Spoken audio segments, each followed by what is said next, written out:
So here we've got our building safety culture life cycle, wherein it really starts with the risk. And the risk is, of course, the whole health and safety approach really should be driven from the risk, and taking a risk-based approach. So start there, understand and break down what your risks are within your organization. Then once those are being communicated via a register, and for those that use SiteConnect, you'll be familiar with the sign on and sign out process.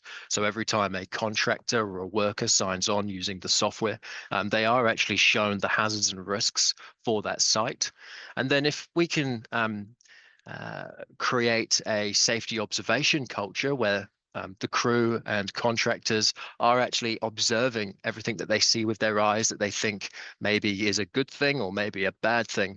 Um, the observations are then becoming a very powerful tool to actually get ahead of your near misses and incidents. Um, what one of our health and safety consultants gave a great quote the other day, which was, not many teams actually know what their next incident is going to be. And I think by using this process, you can start to piece together what that next incident might be from data-driven decisions by using a tool like SiteConnect.